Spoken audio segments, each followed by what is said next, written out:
Rüzgar o gece öyle bir uğulduyordu ki, Ardmore limanındaki en yaşlı balıkçılar bile evlerinin kapılarını 2 kere kilitlemişti. Çünkü orada, o küçük İrlanda kasabasında, herkes bir şeyi çok iyi biliyordu. Rüzgar böyle konuştuğunda, deniz bir şey istiyordu. Finnegan O'Malley o gece kıyıda tek başına duruyordu ve elindeki pusuluya bakıyordu. Pusula, dedesinden kalma pirinç bir aletti.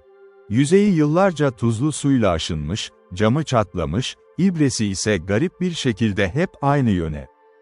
Kuzeydoğuya saplanıp kalıyordu. Nereye dönerse dönsün, ibre kuzeydoğuyu gösteriyordu. Bu yüzden köylüler ona, "bozuk pusula," derdi. Ama Finn biliyordu ki o pusula bozuk değildi. O pusula bir şeyi işaret ediyordu. Hikayemiz işte bu geceyle başlıyor. Ardmore, İrlanda'nın batı kıyısında, sisler arasında kaybolmuş küçük bir balıkçı kasabasıydı. Evler taştan yapılmıştı, çatıları samandandı ve pencereleri hep denize bakardı. Çünkü orada yaşayan herkesin hayatı, bir şekilde, denizle bağlıydı. Finn de bu kasabada doğmuş, büyümüş ve babasını, dedesini olduğu gibi denizciliğe adamıştı kendini. Finn 26 yaşındaydı. Uzun boylu, güneşten yanmış bir teni. Kumral saçları ve gözlerinde her zaman biraz hüzün taşıyan bir bakışı vardı. Çünkü 10 yıl önce, babası bir fırtınada denize açılmış ve bir daha geri dönmemişti. O günden sonra Finn, babasının teknesini, o pusulayı ve babasının son sözlerini miras almıştı. "Pusula seni yanıltmaz oğlum, sadece sen onu anlamıyorsun." O gece Finn'in yanına, uzun zamandır tanıdığı bir adam yaklaştı. Adı Bay Alistair Crane'di. Kasabanın dışından gelen, her zaman siyah bir palto giyen, konuşurken kelimelerini tartarcasına söyleyen esrarengiz bir tüccardı. Kimse onun tam olarak ne iş yaptığını bilmiyordu ama herkes ondan biraz çekiniyordu. "Yine mi o pusulayla konuşuyorsun, Finnegan?" dedi Crane, sesinde hafif bir alaycılık vardı. Finn başını çevirmeden cevap verdi, "Konuşmuyorum, dinliyorum." Crane güldü, ama gözlerinde gülme yoktu. "Peki sana ne anlatıyor bu gece?" Finn pusulayı cebine koydu ve denize baktı. "Bir şey geliyor," dedi sadece. Ve gerçekten de bir şey geliyordu. Ertesi sabah, güneş henüz doğmadan, limana yabancı bir gemi demir attı. Bu, Ardmore'un daha önce hiç görmediği türden bir gemiydi. Siyah tekneli, yelkenleri yamalı, pruvasında tuhaf bir sembol vardı. İç içe geçmiş 2 daire, ortasında bir yıldız. Gemiden inen adamın adı Kaptan Elias Whitelock'tu. Kaptan Whitelock, 60'larında, beyaz sakallı. Sol gözünde deri bir bant taşıyan yaşlı bir denizciydi. Limana ayak bastığı andan itibaren kasabada bir tuhaflık esmeye başladı.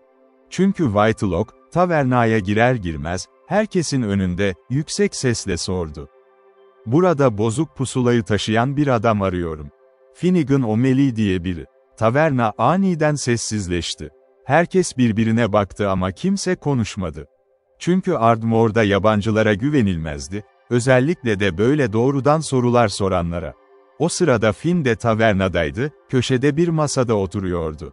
Ayağa kalktı ve yaklaştı. "Beni arıyorsun galiba," dedi. Whitelock, Finn'i baştan aşağı süzdü, sonra gözlerinde bir parıltı belirdi. Hem umut hem de korku karışımı bir parıltı. "Sen mi tutuyorsun o pusulayı? Patrick O'Malley'in oğlu mu sen?"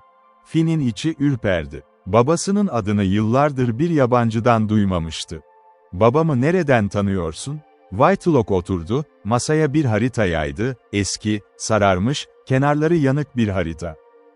"Çünkü 10 yıl önce, o pusulayı senin baban benden çaldı." Bu iddia, tüm tavernada bir uğultu yarattı. Ama Finn sakin kaldı. Çünkü babasının bir hırsız olmadığını biliyordu. Ya da en azından öyle inanmak istiyordu. "Anlat," dedi sadece. Whitelock derin bir nefes aldı ve anlatmaya başladı. 30 yıl önce, Whitelock genç bir denizciyken, bir İspanyol kaşifin, Don Rafael de Vega'nın gemisinde çalışıyordu. Vega, efsanevi bir hazineyi arıyordu. Atlantik'in derinliklerinde kaybolmuş, "Cennetin Gözyaşı" adlı muazzam bir elmasın gömülü olduğu batık bir gemiyi. Ama o batığı bulabilmek için özel bir pusuluya ihtiyaçları vardı. Sıradan pusulalar gibi kuzeyi göstermeyen, bunun yerine batığın tam konumunu işaret eden büyülü, ya da en azından öyle söylenen, bir alet. Vega bu pusulayı bulmuştu ama gemisi bir fırtınada batmıştı. Whitelock, pusulayı kurtaranlardan biriydi. Yıllarca onunla batığı aramış ama bulamamıştı. Çünkü pusula tek başına yeterli değildi, bir de şifreli bir haritaya ihtiyaç vardı. O haritada Vega'nın ailesinde kalmıştı. 10 yıl önce, Whitelock, Patrick O'Malley ile Ardmore'da tanışmıştı. Patrick, deneyimli bir denizciydi ve Whitelock ona güvenmişti. Pusulayı ona emanet etmiş, birlikte haritayı bulmaya gitmişlerdi. Ama yolculukta bir fırtına çıkmış, gemileri ayrılmış ve Whitelock, Patrick'in öldüğünü sanmıştı. Pusula da onunla birlikte kaybolmuştu, ta ki şimdi, Finn'in cebinde tekrar ortaya çıkana kadar. "Baban ölmedi," dedi Whitelock, sesi titriyordu. "En azından o fırtınada değil. Sonradan öğrendim ki gemisi Ardmore'a geri dönmüş, sadece, pusulayı bana geri vermemiş." Finn'in yüreği hızla çarpıyordu. "Babam neden böyle bir şey yapsın?" Whitelock, Finn'in gözlerinin içine baktı. "Çünkü belki de o hazineyi, benden çok daha fazla, senin için istiyordu." O gece Finn uyuyamadı. Babasının odasına gitti, tozlu sandıkları karıştırdı ve bir mektup buldu. Babasının el yazısıyla, hiç gönderilmemiş bir mektup. Mektupta babası şöyle yazıyordu: "Oğlum, eğer bunu okuyorsan, ben artık yanında değilim demektir. Pusula seni bir yere götürecek, ama oraya varmadan önce bilmen gereken bir şey var. Bazı hazineler bulunmak için değil, korunmak için saklanır. Eğer yola çıkarsan, dikkatli ol. Whitelock'a tam olarak güvenme, ama ona tamamen de sırt çevirme. Ve unutma, pusula asla yanlış yöne işaret etmez, yanlış olan, bizim onu okuma şeklimizdir." Bu satırları okuduktan sonra Finn kararını verdi. Sabah olunca Whitelock'un yanına gitti. "Seninle geleceğim," dedi. "Ama şartlarım var." Whitelock başını salladı. "Söyle. Öncelikle, bu hazineyi bulursak, paylaşım eşit olacak. İkincisi, bana her şeyi anlatacaksın, sakladığın hiçbir şey kalmayacak. Üçüncüsü." Finn durakladı, gözlerini kısarak Whitelock'a baktı. "Eğer babama bir şey olduysa, gerçek sorumlu kimse, onu bulacağım." Whitelock'un yüzünde bir gölge belirdi ama başını salladı. "Kabul." Ertesi sabah, Finn'in küçük teknesi, Whitelock'un daha büyük gemisine bağlanarak Ardmore'dan ayrıldı. Ama kasabadan ayrılmadan önce, biri onları izliyordu. Bay Alistair Crane, limanın kenarında durmuş, karanlık gözlerle onların gidişini seyrediyordu. Yolculuğun ilk haftası sakin geçti. Whitelock'un gemisinde, Finn, mürettebatla tanıştı, irili ufaklı, farklı ülkelerden gelen denizciler. Aralarında en dikkat çekici olanı, genç bir kadındı. Adı Isolde Reynard'dı, Fransız asıllı bir haritacı ve dalgıçtı.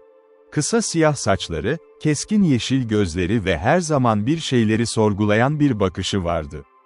"Sen gerçekten bozuk pusulanın sahibisin, öyle mi?" diye sordu Isolde, bir akşam güvertede Finn'in yanına oturarak.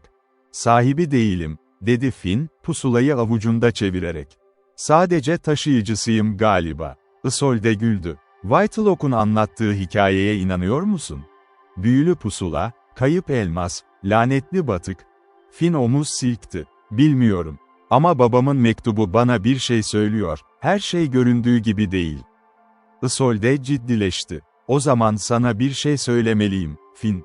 Whitelock, o pusulayı sadece hazine için istemiyor." "Ne demek istiyorsun?" Isolde sesini alçalttı. "Ben bu gemide 2 yıldır çalışıyorum. Whitelock geceleri uyumuyor, sürekli o eski haritayla konuşuyor, kendi kendine mırıldanıyor. Bir keresinde onu duydum, 'Bu sefer kaçmayacaksın,' diyordu. Kime söylüyordu bilmiyorum ama sesindeki öfke, hazine arayan bir adamın sesi değildi." Finn'in içine bir kuşku düştü. Ama şimdilik, geri dönecek bir yer yoktu. Sadece ileri, denizin ortasına doğru gidebilirlerdi. 3. haftanın sonunda, gökyüzü kararmaya başladı. Whitelock, pusuluya bakarak rotayı sürekli değiştiriyordu. Çünkü pusula, garip bir şekilde, her gün farklı bir yöne işaret ediyordu. Sanki hedefleri kendisi de hareket ediyormuş gibi. O gece, gemi büyük bir fırtınaya yakalandı. Dalgalar geminin güvertesini yalıyor, yıldırımlar gökyüzünü aydınlatıyordu. Mürettebat, halatları sıkıca tutmaya çalışırken, Finn dümen odasına koştu. Çünkü Whitelock'u orada, tek başına, haritayla konuşurken bulmuştu. "Kaptan," diye bağırdı Finn, fırtınanın gürültüsüne karşı sesini yükselterek. "Rotayı değiştirmeliyiz, kayalıklara doğru gidiyoruz." Ama Whitelock dönmedi. Gözleri haritaya sabitlenmişti. "Neredeyse oradayız," diye mırıldandı. "30 yıl bekledim, şimdi durmayacağım." Tam o sırada, büyük bir dalga gemiyi sarstı ve Finn'in elindeki pusula yere düştü. Whitelock aniden döndü, gözlerinde çılgın bir parıltıyla pusuluya atladı. Ama Finn daha hızlı davrandı, pusulayı yerden kaptı. "Bana ver onu," dedi Whitelock, sesi artık tanınmayacak kadar değişmişti. "O benim hakkım, 30 yıldır peşinden koştuğum şey." Finn geri çekildi. "Bana yalan söyledin. Bu sadece hazine arayışı değil, değil mi?" Whitelock'un yüzü acıyla buruştu. "Sen anlamazsın. Vega'nın ailesi bana bir söz verdi, sonra o sözü çiğnedi. Baban da bana ihanet etti, pusulayı çaldı ve kayboldu. Herkes benden bir şey aldı. Şimdi geri alma sırası bende." Bu sözlerin ortasında, gemi büyük bir sarsıntı geçirdi, bir kayalığa çarpmışlardı. Ahşap gövde çatırdadı, su içeri dolmaya başladı. Herkes panikle can yeleklerine, filikalara koşuyordu. Sabah olduğunda, Finn kendini bilinmeyen bir adanın kumsalında buldu. Başı zonkluyordu, elbiseleri ıslaktı ama pusula hala elindeydi, sıkıca kavranmış. Etrafına bakındığında, Isolde'nin de yakınlarda, baygın yattığını gördü. Onu uyandırdı. "Neredeyiz?" diye sordu Isolde, gözlerini kırpıştırarak. "Bilmiyorum," dedi Finn. "Ama sanırım pusulanın bizi getirdiği yer burası." Gerçekten de pusulanın ibresi artık sabit değildi. Hafifçe titriyor, sanki adanın içine doğru bir şeyi işaret ediyordu. Diğer mürettebattan bazıları da kıyıya vurmuştu ama Whitelock'u hiçbir yerde göremediler. Küçük bir grup halinde, adayı keşfetmeye karar verdiler. Finn, Isolde ve 2 denizci daha, Portekizli kardeşler Thomas ile Duarte. Ada, yemyeşil bir ormanla kaplıydı ama ormanın ortasında, tuhaf bir şekilde, eski taş yapıların kalıntıları vardı. Sanki yüzyıllar önce biri burada yaşamış ve sonra her şeyi terk etmişti. "Burası Vega'nın haritasında işaretli olan yer olabilir mi?" diye sordu Isolde, elindeki ıslak haritaya bakarak. Thomas, harabelerden birinin duvarındaki oyma sembolü işaret etti. İç içe geçmiş 2 daire, ortasında bir yıldız. Aynı sembol, Whitelock'un gemisinin pruvasındaki sembolün aynısıydı. "Buradayız," dedi Finn, sesinde hem heyecan hem de endişe vardı. Ama Whitelock nerede? Grup, harabelerin içine doğru ilerlerken, pusulanın ibresi giderek daha hızlı titremeye başladı. Sonunda, yıkık bir tapınağın altında, taşların arasında gizlenmiş bir merdiven buldular. Yer altına iniyordu. "İnmeli miyiz?" diye sordu Duarte, sesinde tereddüt vardı. Finn, babasının mektubunu hatırladı, "Bazı hazineler bulunmak için değil, korunmak için saklanır." Ama artık geri dönüş yoktu. Ne teknesi, ne de başka bir seçeneği vardı. İçgüdüleri ona, cevapların bu merdivenin altında olduğunu söylüyordu. "İneceğiz," dedi kararlılıkla. Merdivenler onları, taşlarla örülmüş. Meşale ışıklarıyla aydınlanmış, birileri daha yeni buradaymış gibi, bir odaya götürdü. Odanın ortasında, taştan yapılmış bir kaide vardı. Üzerinde eski, kirli bir sandık duruyordu. Ama sandığın yanında biri daha vardı. Kaptan Whitelock, dizlerinin üzerine çökmüş, sandığa dokunmaya çalışıyor ama yapamıyordu. Çünkü sandığın etrafında görünmez bir engel varmış gibi eli sürekli geri itiliyordu. "Whitelock," diye seslendi Finn. Whitelock döndü, gözlerinde delilik vardı. "Açamıyorum. 30 yıl bekledim ve şimdi açamıyorum." Finn dikkatlice yaklaştı, pusulayı elinde tutarak. Sandığın üzerinde, aynı sembol vardı. 2 daire, 1 yıldız. Ama şimdi Finn, sembolün ortasında küçük bir oyuk fark etti, tam pusulanın şekline uygun bir oyuk. Bu pusula bir hazine haritası değildi hiçbir zaman, dedi Finn, yavaşça anlıyordu. Bu bir anahtardı. Finn pusulayı oyuğa yerleştirdi. Bir tık sesi duyuldu ve sandığın kapağı yavaşça açıldı. Ama içinde elmas yoktu, altın yoktu. İçinde sadece eski, deri ciltli bir günlük vardı. Whitelock hayal kırıklığıyla çığlık attı. Bu olamaz. 30 yıl, bunun için mi? Finn günlüğü aldı ve açtı. İlk sayfada, İspanyolca yazılmış bir not vardı, Isolde tercüme etti. Bu günlüğü bulan kişiye, ben Don Rafael de Vega. Cennetin gözyaşı, hiçbir zaman var olmadı. Bu bir efsaneydi. Ben icat ettim, çünkü hazine avcılarını gerçek servetimden uzak tutmak istiyordum. Gerçek servet, bu adada, insanların birbirine yardım ederek kurduğu küçük bir topluluktu. Barış içinde yaşayan, denizcilerin fırtınadan kaçtığında sığınabileceği bir liman. Ama açgözlülük, o topluluğu da yok etti. Çünkü hazine söylentisini duyan herkes buraya geldi. Savaştı, öldürdü. Ben bu günlüğü, gelecekteki hazine avcılarına bir ders olsun diye bırakıyorum. Gerçek hazine asla altın olmadı. O da sessizliğe gömüldü. Whitelock, günlüğü dinlerken, dizlerinin üzerinde çöktü. Sanki tüm hayatının anlamı elinden alınmış gibi. 30 yıl, diye mırıldandı. 30 yıl bir yalanın peşinde koştum. Finn, ona yaklaştı, elini omzuna koydu. Öfkesine rağmen, karşısındaki adam için bir acıma duygusu hissediyordu. Belki de peşinde koştuğun şey hiç hazine değildi, Whitelock. Belki de bir amaçtı, hayatına bir anlam katan bir şey. Whitelock, yaşlı gözlerle Finn'e baktı. Peki şimdi ne yapacağım? Elimde hiçbir şey yok. Finn, günlüğün sonraki sayfalarını karıştırırken, bir şey daha buldu. Daha yeni yazılmış, farklı bir el yazısıyla bir not. Bu yazıyı hemen tanıdı, babasının el yazısıydı. Eğer bu günlüğü okuyorsan, demek ki oğlum buraya kadar geldi. Elias, eğer sen de buradaysan, bilmeni isterim ki seni kandırmadım.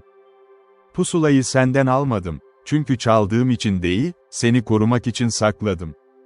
Çünkü bu adaya geldiğimde, Vega'nın günlüğünü ben de okudum ve anladım ki bu sır. Yanlış ellere geçerse, çok daha fazla insan zarar görür. Pusulayı sakladım ki kimse bu adayı bulamasın, sen de dahil.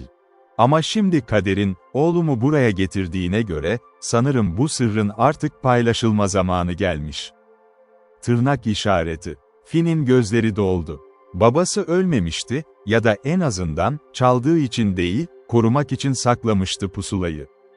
Ama bu not, aynı zamanda yeni bir soru doğuruyordu. Babası şimdi neredeydi? Sayfayı çevirdiğinde, son bir not daha buldu. Eğer bunu okuyorsan oğlum, bil ki ben hayattayım, sadece Ardmore'a dönemedim. Çünkü bu sırrı korurken bazı düşmanlar edindim, onların beni bulmasını istemedim. Seni tehlikeye atmak istemedim. Şu an, bu adanın kuzeyinde, küçük bir başka adada yaşıyorum, balıkçılık yaparak. Eğer beni bulmak istersen, pusula sana yolu gösterecek. Çünkü artık oyuktan çıkardığın an, ibre yeni bir yöne, bana doğru işaret edecek. Finn, pusulayı sandıktan çıkardı ve gerçekten de ibre artık farklı bir yöne dönmüştü, kuzeye doğru.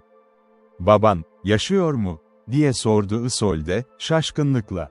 Finn'in yüzünde, uzun zamandır görülmemiş bir gülümseme belirdi. "Yaşıyor. Ve onu bulacağım." Whitelock, hala dizlerinin üzerinde, günlüğü elinde tutuyordu. Finn ona döndü. "Whitelock, sen de gelebilirsin. Ama bu sefer hazine için değil, bir insanı bulmak için, yeni bir başlangıç için." Whitelock, uzun bir sessizlikten sonra, başını salladı. Gözlerindeki delilik yavaş yavaş sönmüş, yerini yorgun ama sakin bir kabullenişe bırakmıştı. Belki de bana lazım olan buydu. Bir hazine değil, bir amaç.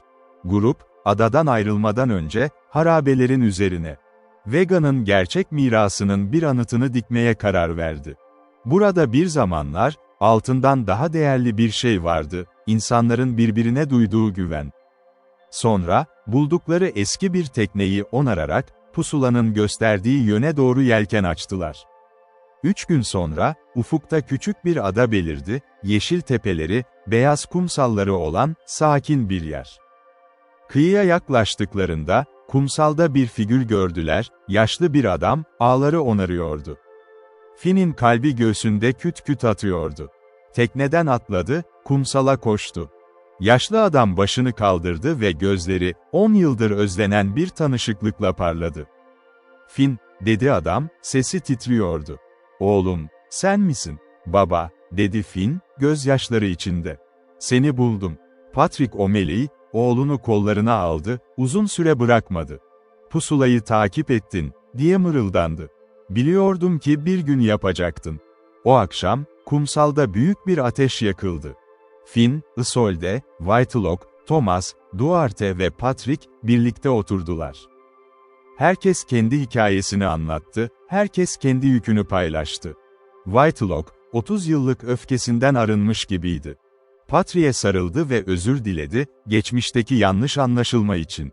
"Belki de," dedi Patrick, ateşin karşısında otururken, "hayatın en büyük hazinesi, aradığımız şey değil, bizi o aramaya çıkaran insanlardır."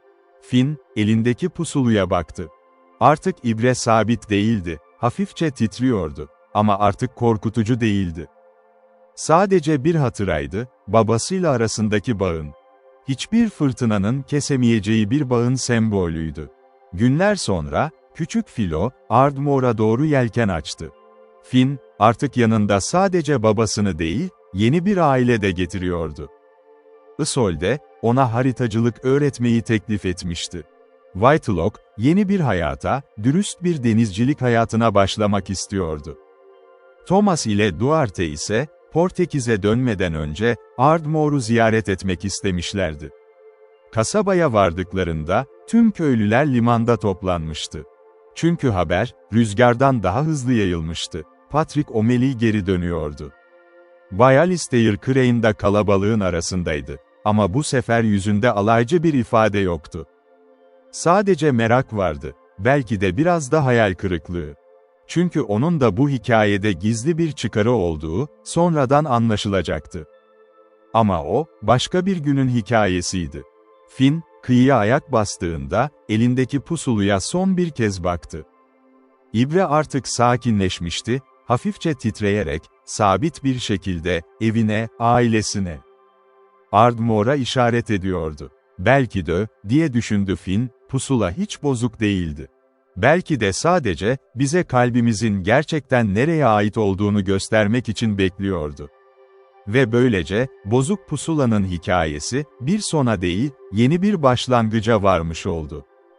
Çünkü bazen en değerli yolculuklar, bizi bir hazineye değil, eve, sevdiklerimize ve kendimize geri götürür.